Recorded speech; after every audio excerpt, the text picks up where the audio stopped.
Como que você pega um tema tão duro, né, e trabalha esse tema de uma forma plástica, estética, que esse tema ele traz uma beleza, mas ao mesmo tempo não abre mão.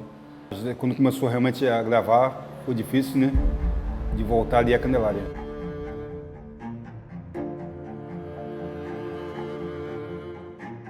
Como seria contar a história de 4 personagens a partir de sonhos, a partir, né, de um processo de tentativa de humanização e infantilização, de devolução da infância e da humanidade a esses personagens que perderam na vida real, né?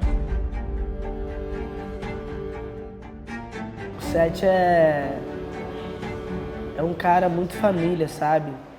Ele vê na Pipoca a família que ele deixou pra trás, sabe? Não só a irmã, mas como a mãe também, sabe?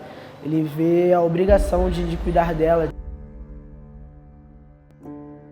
Ele é um cara descolado, abusado. O que tem que falar, ele fala. Sujeito não é. Eu fiquei chocado, que eu não imaginaria que ia dar isso tudo.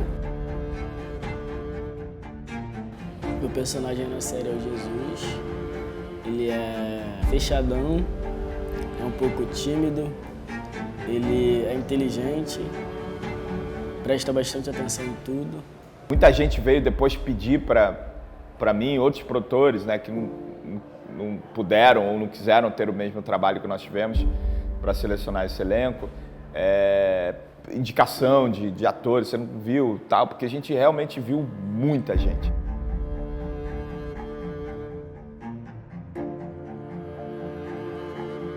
O cinema nosso, né, sempre teve muito presente em todos os projetos que eu fiz, então isso não foi uma novidade, né? A gente sempre teve, né, equipes negras muito grandes, né, nas séries que nós fazíamos, né, Subtraçantes, Minha Rua, enfim, eram equipes formadas por pessoas que se formaram ou que estavam estudando no cinema nosso.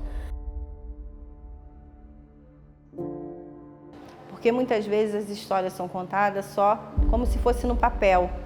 Então o audiovisual traz uma informação diferente para a comunidade, para as pessoas. Então acho que isso impacta mais. Por isso que é muito importante ter documentários e ter séries igual Os Quatro da Candelária.